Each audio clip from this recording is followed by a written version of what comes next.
اللهم صل على سيدنا محمد بالقلوب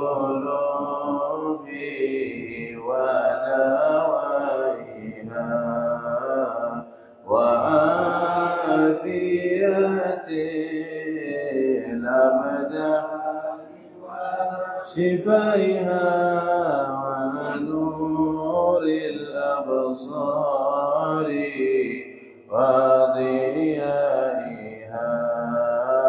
وعلى آله وصحبه وسلم.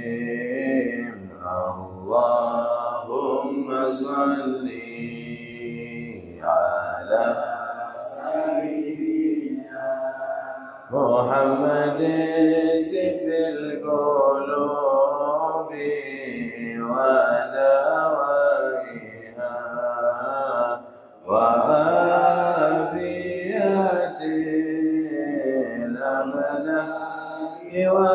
وشفائها ونور الأبصار وضيائها آله وصحبه.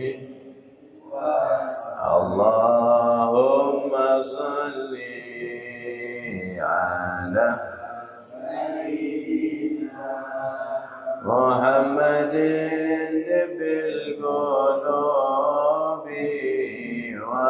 ودوائها وعافية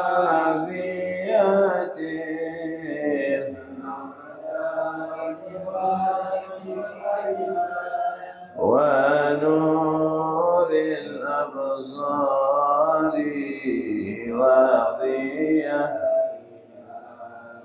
وعلى آله وصحبه.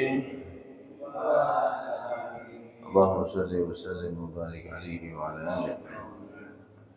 بسم الله الرحمن الرحيم. نويت تعلم والتعليم، تذكر والتذكير، والنفع والانتفاع والإفادة والاستفادة، والحث على التمسك بكتاب الله وسنة رسول الله، والدعاء إلى الهدى والدلالة على الخير، ابتغاء وجه الله ومرضاته وقربه وثوابه. اللهم صل على سيدنا محمد صلاة تخرجني من ظلمات الوهم وتكرمني بنور الفهم وتوضح لي ما أشكل حتى يفهم أنك أنت تعلم ولا أعلم إنك أنت علام الغيوب. السلام عليكم ورحمة الله وبركاته. الحمد لله والصلاة والسلام على سيدنا رسول الله محمد بن عبد الله وعلى آله وصحبه ومن والاه، ولا حول ولا قوة إلا بالله العلي العظيم. اللهم فصل وسلم وبارك وكرم ومجد وعظم وتحنن وتكرم على سيدنا وإمامنا وقدوتنا وقرة أعيننا سيدنا مولانا محمد الفاتح لما أغلق والخاتم لما سبق، ناصر الحق بالحق والهادي إلى صراطك المستقيم، وعلى آله وصحبه حق قدره ومقداره العظيم. سبحانك لا علم لنا إلا ما علمتنا إنك أنت العليم الحكيم، وتب علينا يا الله إنك أنت التواب الرحيم. اللهم يا من مقاليد الأمور كلها بيده وإليه يرجع الأمر كله، يا فتاح يا عليم افتح علينا وعليكم فتحا قريبا.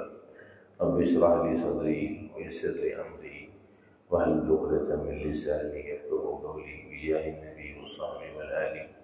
ربنا آتنا من لدنك رحمة وهيئ لنا من أمرنا رشدا. رب يسر ولا تعسر، رب تمم بالخير، يا حي يا قيوم لا إله إلا أنت سبحانك إني كنت من الظالمين. اللهم لا سهل إلا ما جعلته سهلا، وأنت تجعل الحزن إذا شئت سهلا. والحمد لله رب العالمين. Alhamdulillah, jamaah hadirin wal hadirat, jamaah salat subuh Masjid Mustabiqul Khairat yang dimuliakan oleh Allah Subhanahu wa taala. Alhamdulillah, pada subuh hari ini kita masih dapat bertemu kembali di masjid atau di majelis yang mulia ini, di bulan yang mulia, di rumahnya Allah yang begitu mulia, dengan niat dan tujuan yang mulia. Mudah-mudahan kita semuanya dimuliakan oleh Allah Subhanahu wa taala. Mudah-mudahan yang hadir Allah panjangkan umur, Allah sehatkan badan, Allah murahkan rezeki, Allah yang punya hajat Allah kabulkan, yang punya sakit Allah sembuhkan, yang punya hutang Allah lunaskan, yang punya masalah Allah selesaikan, punya usaha Allah lancarkan. Mudah-mudahan Allah berkahi hidup kita dunia akhirat. Allah karuniakan anak cucu salihin salihat. Allah untuk usia kita husnul khatimah, memasukkan kita surga bersama Nabi Muhammad sallallahu alaihi wasallam. Allah berkahi kita di bulan Sya'ban, Allah sampaikan kita di bulan Ramadan. Amin ya rabbal alamin. Alhamdulillah, sebelum kita masuk ke pembahasan kita, yaitu masih pembahasan tentang zikir. Alhamdulillah, kita sekarang berada di bulan Sya'ban. Sedikit saja sekelumit tentang Sya'ban, biar kita tahu apa saja yang ada dan apa saja yang terjadi di bulan Sya'ban yang mulia ini. Mungkin banyak dari kita yang tidak tahu sehingga lalai dan menganggap bulan Sya'ban ini sama dengan bulan-bulan yang lain.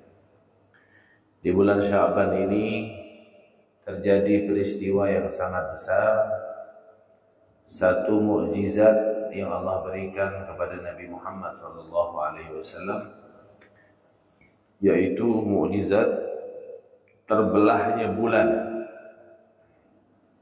Dan itu Allah abadikan di dalam Al-Quran, di dalam surat Al-Qamar. Surat Al-Qamar sampai dijadikan satu surat di dalam Al-Quran, surat Al-Qamar. Qamar itu artinya bulan, Al-Qamar. Di ayat pertama sampai ayat ketiga. A'udzubillahi minasyaitonirrajim. Iqtarabatis sa'atu wanshaqqal qamar. Wa in yaraw ayatan yu'ridu wa yaqulu sihrun mustamir. Kadzabu wattaba'u ahwa'ahum wa kullu amrin mustaqim. Allah mengatakan dalam Al-Quran, iqtarabatis sa'ah, apabila hari kiamat sudah dekat. Apabila hari kiamat sudah dekat. Iqtarabatis sa'atu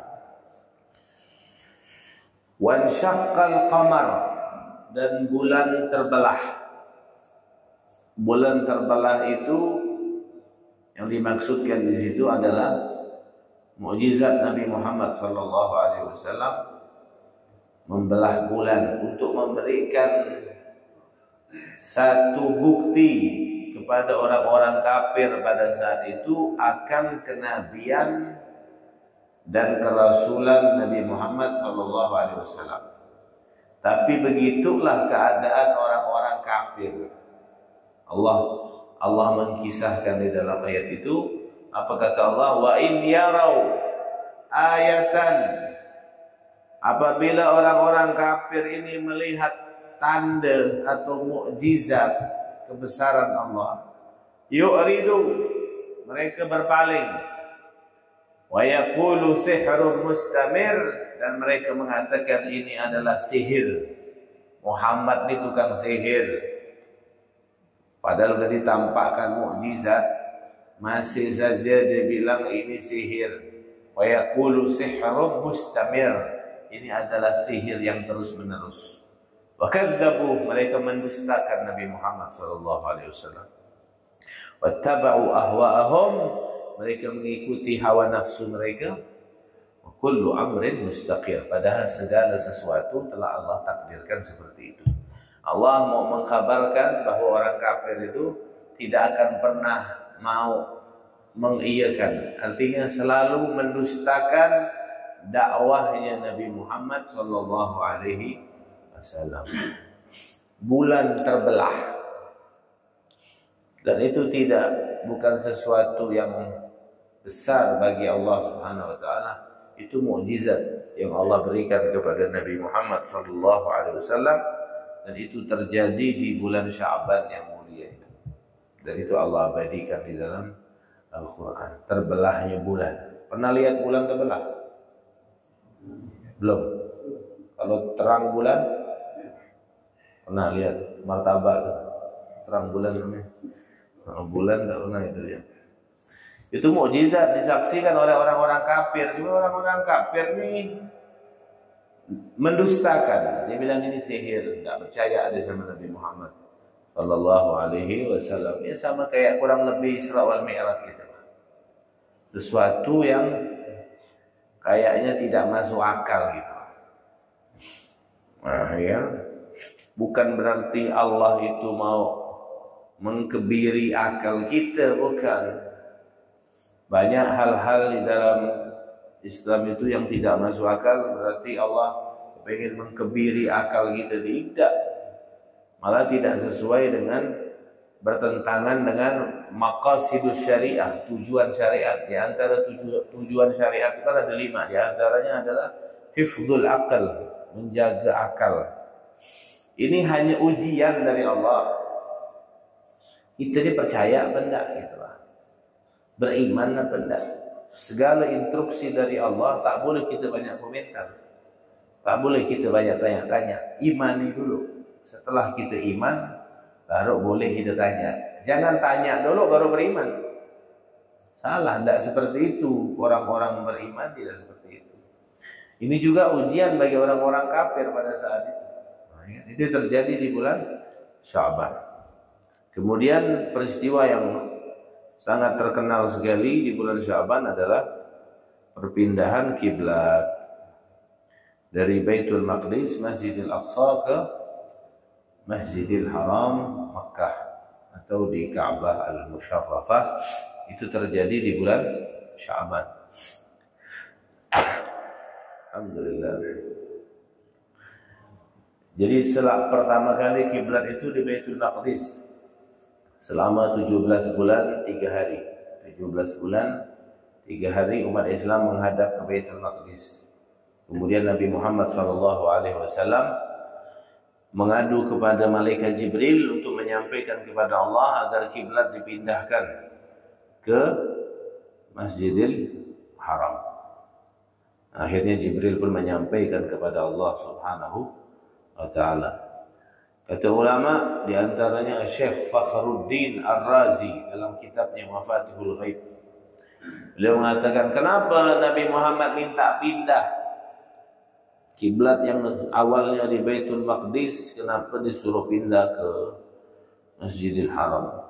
Yang pertama alasannya, annal yahud kanu yaqulun innahu yukhalifuna thumma innahu yatba' qiblatana walaula nahnu lam yadri aina yastaqbil. Kata alasan pertama, karena orang Yahudi itu pernah ngomong. Orang Yahudi bilang Muhammad itu sebelumnya arah kiblatnya berbeda dengan kita, tapi sekarang dia ikut-ikut kiblat kita. Baitul Maqdis itu kiblatnya orang Yahudi, ya kan? Sekarang Muhammad ikut-ikut kiblat kita. Kalau bukan karena kita, Muhammad ni tak tahu dia mau ngadap kiblat ke mana. Gara-gara gitu, sok-sokan, tak mau Nabi Muhammad minta pindah, tak boleh sama-sama dengan kiblatnya orang Yahudi. Yang kedua, kata ulama mengatakan agar menjadi sebab condongnya orang Arab untuk memeluk agama Islam. Artinya biar arah kiblat disimpan di Makkah. Dan yang ketiga, untuk menjadi satu kemuliaan akan tempat kelahiran Nabi Muhammad SAW.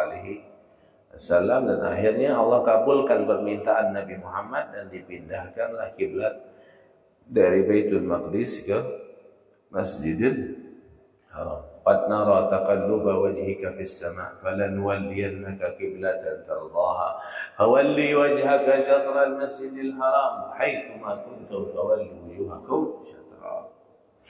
Itu terjadi di bulan Sya'ban.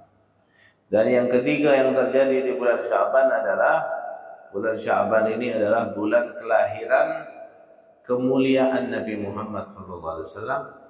Karena Allah di bulan Sya'ban menurunkan ayat tentang sholawat. Innallaha wa malaikatahu yusalluna 'alan nabi ya ayyuhalladzina amanu sallu 'alaihi wa sallimu taslima. Allah kepengen mengajarkan kepada alam semesta ini bahwa tidak ada makhluk yang paling mulia kecuali Nabi Muhammad. Allah turunkan ayat tentang sholawat. Allah menyatakan bahwa Allah dan malaikat bersolawat kepada Nabi Muhammad. Kalau tidak ada lagi kemuliaan Nabi Muhammad kecuali ayat ini sudah cukup mewakili semua kemuliaan Nabi Muhammad. Karena tidak ada satupun makhluk yang di dunia ini, di alam semesta ini, yang disolawati oleh Allah kecuali Nabi Muhammad SAW. Makanya kalau ada orang tanya Nabi Muhammad, Allah lagi apa sekarang? Lagi solawat kepada Nabi Muhammad SAW.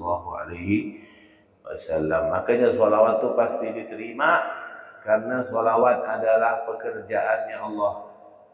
Tak boleh kita bilang pekerjaannya Allah tak diterima, ya kan? Makanya solawat itu satu-satunya ibadah yang pasti diterima. Mau ente riak, mau ente tak ikhlas, mau ente gurau-gurau, solawat pasti diterima oleh Allah Subhanahu wa Ta'ala. Itu terjadi di bulan Sya'ban. Makanya bulan Sya'ban ini bulan solawat. Perbanyak solawat. Bulannya Rasulullah. Kalau bulan Rajab kemarin bulan kita istighfar, bulan Sya'ban bulan kita solawat kepada Nabi Muhammad SAW.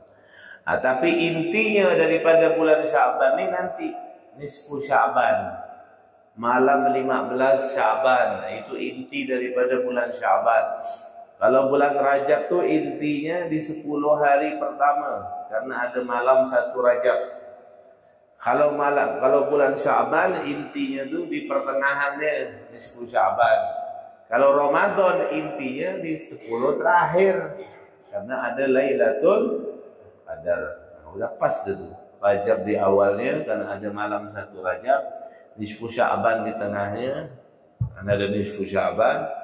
Ramadan di terakhirnya karena ada Lailatul Qadar. Makanya ente lihat Ramadan kalau udah 10 terakhir masjid sepi. Karena tak semua orang bisa dapat Lailatul Qadar. Kita tengok 10 terakhir bulan Ramadan. Emak-emak ke mana? Dapur bikin kue lapis. Bapak-bapak ke mana? Hah? Ke Kota Baru nak belanja. Ya kan sepi, orang iktikafnya di Mega Mall, di Ramayana. Pagi-paginya iktikafnya di Sudirman, Asal Tengah. 10 terakhir sepi masjid. Karena inti itu di 10 terakhir. 10 pertama insyaallah ramai. Ya kan? 10 hari pertama ramai luar biasa. Tuh. Kalau 10 terakhir udah mulai sepi. Nah, maka dari itu di bulan Sya'ban ini nanti di pertengahannya, di malam 15 Sya'ban, Allah akan ampunkan segala dosa umat Nabi Muhammad SAW. Jadi amalan kita selama 1 tahun itu dikumpulkan Allah. Nah, nanti malam nisfu Sya'ban itu disetorkan kepada Allah 1 tahun. Nah, itu buka lembaran baru. Nah, makanya Nabi Muhammad di bulan Sya'ban itu Nabi Muhammad mengajarkan kita untuk berpuasa juga. Kenapa? Biar nanti di saat amal ibadah kita disetorkan kepada Allah, kita dalam keadaan berpuasa. Di bulan Sya'ban ini bulan penyetoran amal kita. Kemudian dibuka lembaran baru. Ditentukanlah nanti ajal dan takdir mana yang bisa dihapus sama Allah di malam nisfu Sya'ban itu. Jadi ada takdir-takdir Allah yang masih bisa dihapus. Itu kalau takdirnya masih di Lauhil Mahfuz dan belum disampaikan kepada malaikat. Kalau yang udah disampaikan kepada malaikat tak bisa dirubah. Kalau yang belum disampaikan kepada malaikat maka masih bisa dirubah. Dalilnya apa? Yamhullahu ma yasha wa yuthbit wa indahu ummul kitab. Allah bisa menghapus dan Allah menetapkan yang baru. Kalau belum disampaikan kepada malaikat, masih disimpan di Lauhil Mahfuz. Nah, kita tidak tahu mana takdir kita yang masih belum disampaikan ke malaikat. Maka malam nisfu Sya'ban itu kalau bisa kita di masjid baca Yasin 3 kali, ya kan? Dengan niat panjang umur, niat tolak bala, sama niat agar diberikan kecukupan biar tidak merasa butuh kepada manusia. Itu baca Yasin 3 kali setiap malam nisfu Sya'ban dan nanti ada doa-doanya. Semua umat Nabi Muhammad diampunkan dosanya illa li musyrikin aw musyahin, kecuali 2 orang yang tidak dapat ampunan Allah di malam nisfu Sya'ban. Yang pertama orang yang syirik, datang ke dukun, datang ke tukang santet, tukang sihir. Yang kedua orang yang menyimpan kebencian, dendam kepada saudaranya sesama muslim, maka 2 orang ini tak diampunkan Allah di malam nisfu Sya'ban. Mumpung belum nisfu Sya'ban ni, hilangkan kesyirikan dalam hati kita, terlalu menuhankan pekerjaan, menuhankan duit, menuhankan dunia. Kadang ada yang nyimpan keris-keris apa di rumah, yakin sama keris dipercaya. Allah, keris tak bisa ngasih manfaat, tak bisa ngasih mudarat. Jimat ini, jimat itu, datang ke dukun, datang ke santet. Kemudian yang ada benci-benci sama saudara, dendam, minta maaf dari sekarang. Cari mana orang yang aku benci ni, kirimkan dia air kaleng. Mana orang yang anda benci ni, kirimkan dia air kaleng, kirimkan dia kue, kirimkan dia hadiah, biar melawan hati tadi yang benci, ya kan? Itu cara untuk melawan orang-orang yang kita dendam dan kita benci. Kasih dia hadiah. Memang berat memang. Coba daripada kita datang malam nisfu Sya'ban kita tak dapat ampunan dari Allah Subhanahu Wa Taala, maka rugilah kita.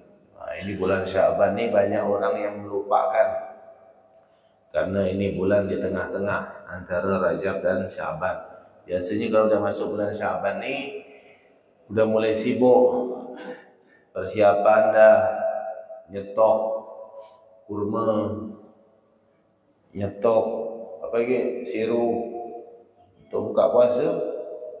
Yang jual-jualan ni udah mulai dah belanja-belanja, jual bakwan, jual kroket. Ini bulan Sya'ban ni dah mulai sibuk. Makanya Nabi bilang syahrun taghfulu fihi nas, bulan yang manusia sudah mulai lupa.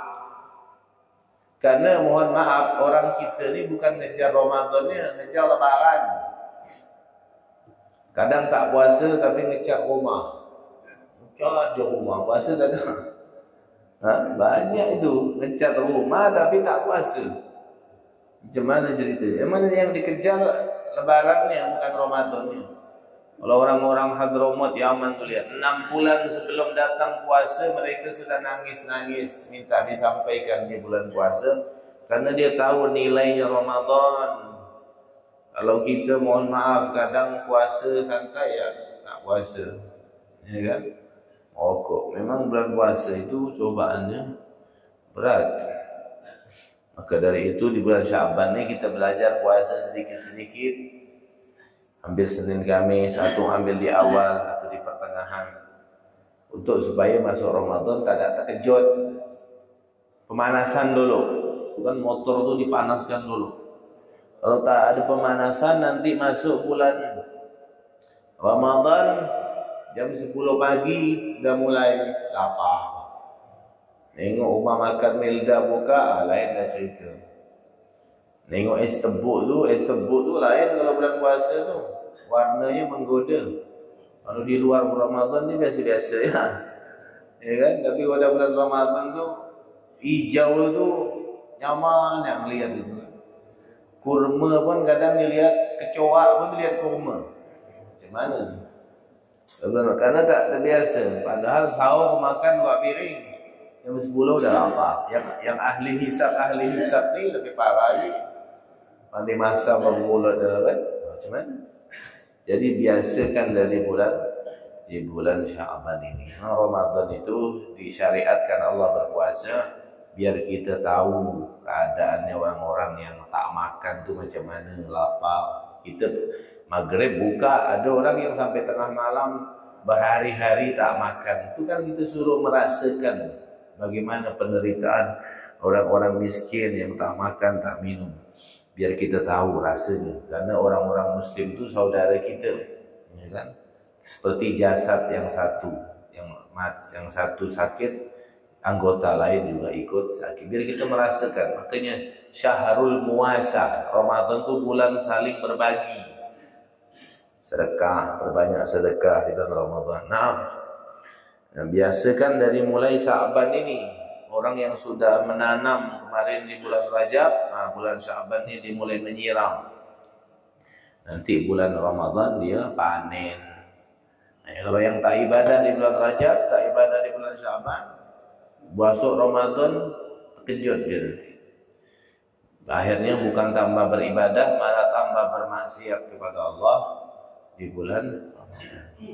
Dari itu harus diperhatikan betul-betul. Nah, itu sekilas daripada keutamaan dan apa saja yang terjadi di bulan Sya'ban yang mulia ini. Nah, kita lanjutkan kajian kita sedikit. Kemarin kita membahas tentang zikir, ya. Betul? Tentang zikir. Sampai mana kemarin? Zikrul galab udah ya. Kemarin kita bahas tentang zikrul ruh. Zikir ruh. Ada zikrul lisan, ada zikrul galab, ada zikrul ruh. Ada zikir dengan lisan, ada zikir dengan hati, ada zikir dengan ruh. Tingkatan yang paling tinggi yaitu orang yang bisa berzikir dengan lisan dan berbarengan dengan hati. Bareng.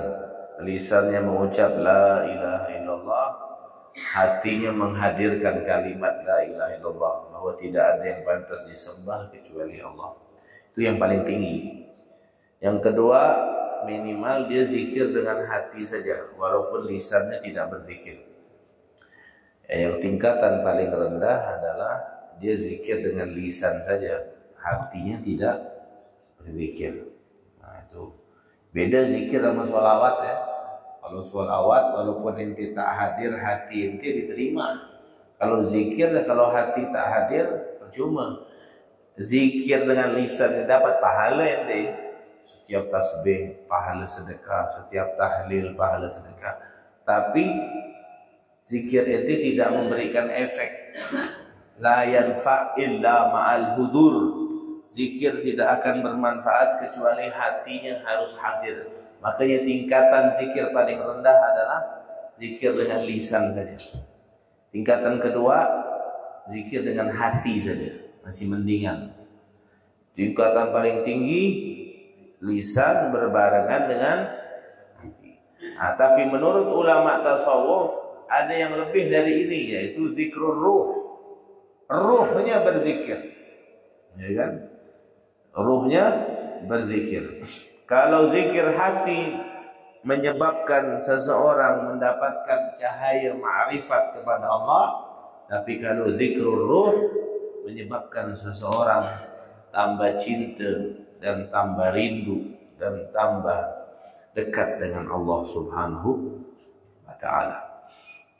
Maka dari itu, orang yang sudah sampai ke zikrul ruh, maka dia akan mendapatkan beberapa hal. Di antaranya yang pertama, dia akan menjadi orang yang taat kepada Allah. Yang kedua, dia akan menjadi orang yang sabar. Yang ketiga, dia akan dibuka mata batinnya oleh Allah. Basirah. Ada basar, ada basirah. Kalau basar itu penglihatan zahir, penglihatan lahir. Tapi kalau basirah itu mata batin kita.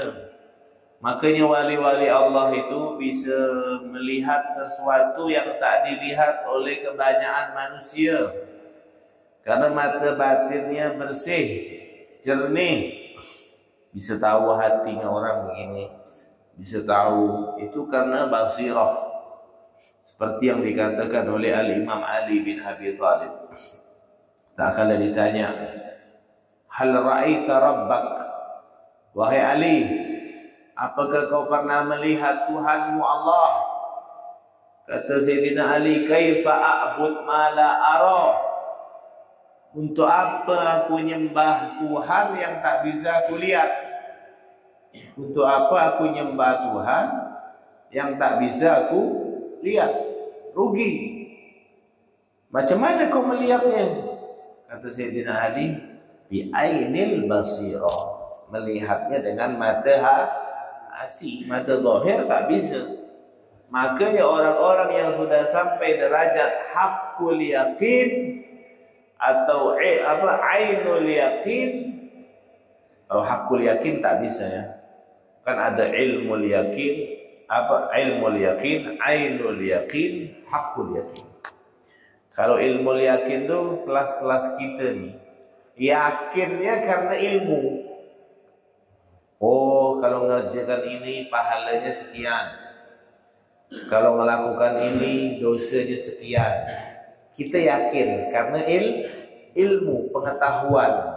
Ilmu yakin karena melihat Al-Quran, melihat hadis, melihat pendapat para ulama. Ada yang di atas itu yang sudah sampai ke zikrul ruh, mereka sampai ke ainul yakin. Ain itu mata. Dia tu seakan-akan melihat langsung pahala tu. Tapi bukan dengan mata zahir, dengan mata hati. Makanya wali-wali Allah tu tak heran ibadahnya tu kadang banyak tapi mereka tak capek. Ni, tak usah jauh-jauh. Orangnya masih hidup sampai hari ini. Anak punya guru Habib Umar bin Hafid yang ada di Yaman itu pernah datang ke Indonesia tahun pertama, bukan pertama ya, yang kesekian kalinya datang ke Indonesia tahun 2006. 2006 kan ke Pontianak 2006, masih ingat 2006. Itu datang ke Jawa Timur. Pagi acara di Bangil. Habis selesai, siang nyambung ke Jombang kalau tidak salah. Kemudian asar maghribnya di Kediri. Isya itu berangkat lagi ke Temboro kalau tidak salah. Sampailah nginap di salah satu pondok jam 12:30 malam. Kalau kita dari pagi itu aktivitas sampai di hotel 12:30 malam, apa yang kita lakukan? Bismika Allahumma ahya wa bismika amut. Dah tidur, capek, besok mau aktivitas lagi. Ini Habib Umar sampai 12:30 malam udah capek dah. Jangankan ya, anak kemarin di Banjarmasin acara cuma 2 atau 3 kali sehari, remuk dah badan nih. Sampai balik berbekam apa, tak kuat. 7 hari kemarin ada 16 acara. Banjarmasin tu Masya Allah, sama majlis-majlis tu luar biasa. Kalah kita Pontianak ni, jujur ada ngomong, kalah kita Pontianak. Pontianak ni pun baru-baru ini. Kalau Banjarmasin tu memang didikan guru abah guru sekumpul itu Masya Allah luar biasa. Sampai air ni, kalau di majlis ni, air ni aqua disimpan di depan banyak. Kalau asin apa, itu nanti ustaznya Habibnya suruh baca doa. Itu dijual air tu 20.000 satu. Telur-telur apa tu. Keyakinannya luar, tabaruknya, cari berkahnya tu luar biasa. Itu anak masih muda pada saat itu 3 kali acara dah remuk. Habib Umar itu udah umur 50 lebih. Sampai di rumah tuh setengah 1 malam, kira istirahat lah nih tidur. Ada salah satu muridnya ngetok pintu, mau ngantarkan apa gitu, minuman apa kan.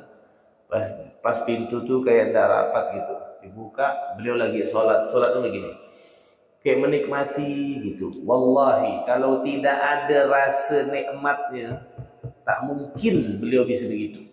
Pasti merasakan nikmat ibadah itu.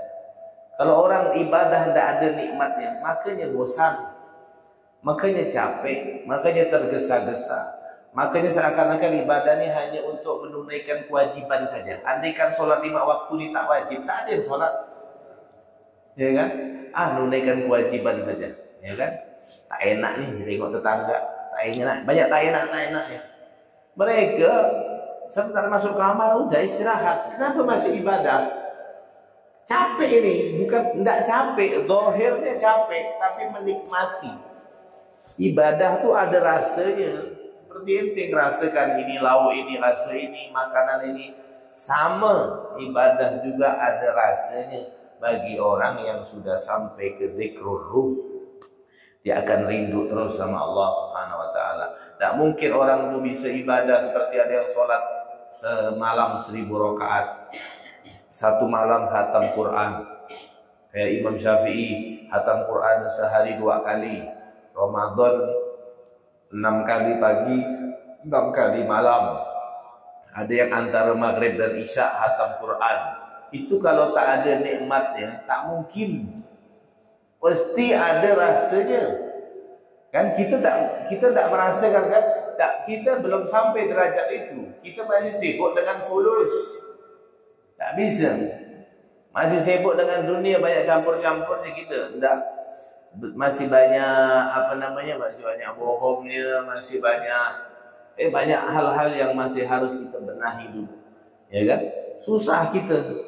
Tapi mereka kalau sudah sampai ke dzikrul ruh, ainul yakin, dia seakan-akan melihat surga, melihat neraka, melihat balasan, melihat pahala. Jadi ibadah itu kayak suka gitu, karena melihat bukan dengan mata zahir, tapi dengan mata hati. Itulah disebut dengan ainul yakin. Tapi kalau hakul yakin, tidak ada yang sampai ke situ kecuali Nabi Muhammad SAW. Karena Nabi Muhammad langsung bertemu dengan Sang Pencipta, yaitu Allah Subhanahu wa taala, dalam perjalanan Isra wal Mi'raj. Paham kan? Ilmu yakin, ainul yakin, hakul yakin. Ente nengok di TV atau ente diceritakan sama orang yang balik dari haji, di Mekah tuh ada Ka'bah. Itu kan ilmu yakin, cuma dengar. Kalau ente berangkat sampai ente di Mekah, ente lihat tuh Ka'bah, itu namanya ainul yakin, ente lihat, bukan dengar. Ente datang, ente mendekat ke Ka'bah, ente pegang tuh Ka'bah, itu baru namanya hakul yakin. Berarti yang aku lihat tadi itu tak salah, betul nih yang pegang nih Ka'bah. Kita ni masih ilmu yakin. Ibadah karena hanya dengar perintah dari Al-Quran, dari hadis. Kita belum menikmati, belum lihat pahalanya. Makanya kayak majlis ilmu ni, kata ulama, kata Nabi Muhammad SAW mengatakan, "Lau anna thawaba majalisil ilm bada linnas la taraku kullu dhi imaratin imaratahu wa kullu suqin suqahu." Andaikan pahala majlis taklim ini dilihatkan, diperlihatkan, maka orang yang punya kantor akan meninggalkan kantornya, yang punya pasar akan meninggalkan pasarnya, yang punya rumah akan meninggalkan rumahnya, semuanya. Bahkan kata Nabi, laqtatalu, mereka akan saling bahkan berbunuhan untuk lari merebut majlis-majlis ilmu kalau ditampakkan pahalanya. Makanya yang hadir segini karena tak ditampakkan. Andaikan ditampakkan, ramai ini orang sepakat datang ke sini majlis ilmu, penuh, tak cukup nih. Ini panitia harus merenovasi lagi masjid ini, kurang besar, tak cukup, ya kan? Tapi karena ada hikmahnya juga tak dinampakkan. Jadi yang hadir ya orang-orang pilihan seperti ini. Ini bukan maunya antum datang ke sini, antum dipilih sama Allah Subhanahu wa ta'ala. Kalau Allah tidak pilih, tak mungkin datang. Mungkin di antara antum ini ada yang tak hadir yang lebih sehat, yang lebih bisa untuk hadir, tapi bukan pilihan dari Allah Subhanahu ta'ala. Karena dia belum ainul yakin, masih ilmul yakin. Tapi kalau sudah ainul yakin, beribadah itu seakan-akan melihat nilainya. Kan seperti Sayyidina Ali tadi, macam mana aku menyembah Tuhan tak aku lihat, dia bilang. Macam mana kau lihat Allah? Dengan mata hati, bukan dengan mata zahir. Sayyidina Ali, "Lau kushifal ghita' mazdadtu yaqinan." Andaikan semua hijab dibuka, kata Sayyidina Ali, aku tidak bertambah yakin. Karena yakin aku sudah 100%. Apa yang mau ditambah lagi? Tumpah. Andaikan azab kubur diperlihatkan, siksaan neraka diperlihatkan, kenikmatan surga dilihatkan, tetap aku akan ibadah. Tidak akan bertambah, tidak berkurang. Karena udah full keyakinannya pada Allah. Di antara untuk menambah keyakinan itu dengan cara berzikir. Banyak-banyak zikir. Belajar dari yang awal dulu. Hadirkan hati pelan-pelan. Nanti sampai kita ke derajat zikrul ruh. Kalau sudah sampai zikrul ruh, maka basirah, mata batin kita akan dibuka oleh Allah Subhanahu wa ta'ala. Lihat Al-Habib Abdullah bin Alawi Al-Haddad, seorang ulama besar yang ada di Hadramut. Mata zahirnya buta, tapi karangan kitabnya banyak. Macam mana dia ngarang kitab tak bisa lihat? Tak punya. Dari kecil matanya sudah buta, kena penyakit cacat parah, buta. Tapi mata batin hidup, menjadi wali kutub selama 60 tahun. Kitabnya di mana-mana, Ratibul Haddadnya seluruh dunia baca. Macam mana tu? Ya kan? Bahkan dia lebih melihat daripada orang yang punya mata.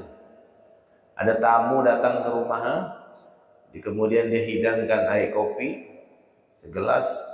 Pas tamu tu nak minum, kata Habib Abdullah Al-Haddad bilang, ada lalat di atas gelas ente. Terkejut dia. Dia yang punya mata tak lihat lalat. Habib Abdullah yang buta bisa lihat lalat yang ada di gelasnya. Kadang kita ni yang punya mata zahir ini lebih buta dari orang yang tak punya mata zahir tapi punya mata batin. Makanya kita kalau pakai celak tu, doanya apa dari Nabi? Allahumma nawwir basari wa basirati. Ya Allah, berikan cahaya mata zahirku dan mata batin. Kalau mata batin ini sudah bersih, sudah bercahaya, maka dia akan bisa melihat apa yang tak dilihat oleh orang lain. Itu caranya zikrul ruh. Kemudian orang kalau sudah sampai ke zikrul ruh, Allah akan berikan dia satu kemuliaan namanya al-firasah. Kalau bahasa Indonesianya firasat. Firasat ini jangan main-main. Nabi Muhammad bilang, ittaqu firasatal mu'min fa innahu yadhuru bi nurillah. Hati-hati dengan firasatnya orang mukmin, karena dia dapat melihat dengan cahayanya Allah. Firasat itu kadang tidak meleset, karena dia melihat dengan cahaya Allah. Tapi hanya orang-orang yang sudah sampai derajat ini, zikrul ruh, dikasih firasat. Sayyidina Utsman bin Affan, sahabat Nabi Muhammad SAW. Suatu hari dia ngajar di majelis, tiba-tiba datang seseorang laki-laki ke majelisnya, terlambat. Apa kata Sayyidina Utsman? Keluar kau dari majelis. Tak pantas kau masuk majelis aku, sedangkan di mata kau masih ada bekas perzinahan. Kejut dia. Ini tahu dari mana dia? Rupanya tadi sebelum dia datang ke majelis, dia tengok perempuan seksi, terbuka aurat. Tak sengaja. Sebelum datang ke majelis tu, terlihat perempuan terbuka aurat. Tak sengaja. Maka kata si Utsmannya tahu dari mana? Tak boleh masuk ke majlis aku, kata Sayyidina Utsman, orang yang di matanya masih ada bekas perzinahan. Kaget dia, tanya, ya Utsman, kau tahu dari mana aku melihat aurat ini? Apakah ini wahyu dari Allah? Tak ada, wahyu itu Nabi. Aku bukan Nabi. Terus kau tahu dari mana? Ittaqu firasatal mu'min. Karena Nabi mengatakan hati-hati dengan firasatnya orang mukmin, karena dia dapat melihat dengan cahayanya Allah Subhanahu ta'ala. Jadi firasat orang mukmin ini jadi. Banyak cerita-cerita tentang firasat-firasat orang mukmin. Seperti di Hadramaut, di Yaman, di Tarim itu rata-rata habaib itu bisa tahu. Ente begini, ente begitu tahu. Ya kan? Maka karena mata batin mereka itu sudah dibuka oleh Allah Subhanahu wa taala, bisa tahu apa yang dilakukan oleh santri-santrinya, tahu. Bukan pakai CCTV, bukan. Tahu. Ya kan? Ada santri itu pernah orang Indonesia, yang suka bikin masalah itu orang Indonesia. Nanti santri itu suka melanggar terus. Sana, memang dia ahli hisab memang. Sekali ke sana izin mau ke rumah sakit gitu, sakit. Rupanya di rumah sakit dia merokok. Beli dia sebungkus merokok. Akhirnya Habib Hasan, ada namanya Habib Hasan Asy-Syatiri, seorang wali besar di Tarim, bisa tahu anunya orang. Tanya ke santri, mana si fulan ni, tak ada ni di majlis ni. Oh, dia pergi ke rumah sakit, Beb. Dia sakit. Kata Habib ni bilang besok pagi dia suruh ketemu sama aku. Akhirnya telefon, kau dicari sama Habib tu, besok pagi kau disuruh ketemu. Dah bergegar, dah dia takut ni. Karena dia salah, dia merokok. Bukan dia sakit, pergi merokok dia. Dia udah ketakutan ni. Dia baca dari malam sampai pagi zikir Ya Sattar, Ya Sattar, Ya Sattar. Ya Sattar tu artinya wahai zat yang menutup, biar tak nampak aib dia ni. Kan dia tahu Habib Hasan ni, tahu. Ya Sattar. Oh, ribuan kali dia baca sampai subuh. Pas ketemu pagi, kata Habib Hasan, bohong kau ya, kau bukan sakit, kau merokok. Mana sisa rokok kau yang 8 batang? Tahu. Pergi dia meriksa ke kamar, betul dalam kotak tu sisa 8 batang. Tahu di mana Habib tu 8 batang? Akhirnya kata Habib Hasan, kau baca Ya Sattar ya tadi malam ya, biar kau ditutup. Mohon maaf, itu untuk kelas wali-wali yang kecil. Wali-wali kelas aku, mau kau baca Ya Sattar sampai bibir kau bengkak pun tetap kelihatan. Karena aku dari kecil, kata Habib ni, baca Ya Fattah. Apa Ya Fattah? Wahai zat yang membuka. Kau baca Ya Sattar baru tadi subuh, dan tadi malam sampai subuh. Aku baca Ya Fattah dari kecil. Maka untuk kelas-kelas wali-wali kecil ni kau bisa tertutup. Kalau kelas aku tak bisa. Mana 8 batang rokok tu? Betul ya Habib? Tahu dari mana Habib? Sampai jumlah rokoknya pun tahu, sisa berapa? Luar biasa. Ya kan? Itu kasyaf. Ada santri datang ke majlis, rupanya dia mandi junub. Dia junub tadi malam belum mandi. Datang ke majlis subuh, entah lupa, entah mungkin keburu, hadir. Habib Hasan tu langsung bilang, keluar mandi dulu. Tahu dari mana? Orang mandi junub apa enggak? Ya kan? Jamaahnya ada yang belum mandi junub ke? Anda bisa lihat ni, hati-hati. Kata Habib tu, keluar ente, mandi dulu. Kejut dia, kok bisa tahu Habibnya anak belum mandi junub? Sampai hal-hal yang ada satu namanya Habib Abdullah bin Syahab di Tarim Hadramaut. Makanya nanti kalau mau cari wali-wali di Tarim tu pusatnya, sentralnya situ, gudangnya wali.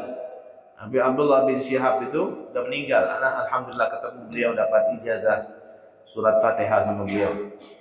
Beliau itu bisa tahu berapa jumlah daun yang jatuh di Tarim, itu tahu. Bayangkan ini. Sampai ilmu-ilmunya sebesar itu, namanya ilmu kasyaf. Kasyaf itu bisa tahu. Bisa tahu apa di balik dinding ni, dia bisa tahu ada apa. Nanti kan terbatas kan, mana dinding. Di balik dinding dia tahu ada apa. Tak tahu kan? Dia bisa melihat di balik itu. Dan itu tidak mustahil Allah berikan, karena mata hati sudah tajam, sudah terbuka. Ada zikrul ruh. Allah kasih dia al-firasah, firasat. Apalagi yang Allah berikan, nanti kita bahas di minggu yang akan datang insyaallah. Nah, ini udah jam berapa? Ini Pak RT pasti nanya, ini lain cerita. Allahu a'lam bishawab. Mudah-mudahan manfaat, mudah-mudahan barakah. Tanya.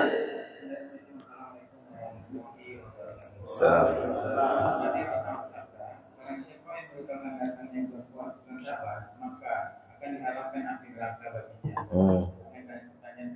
Apa yang diambil ketika Hadis itu hadis diperselisihkan ulama itu.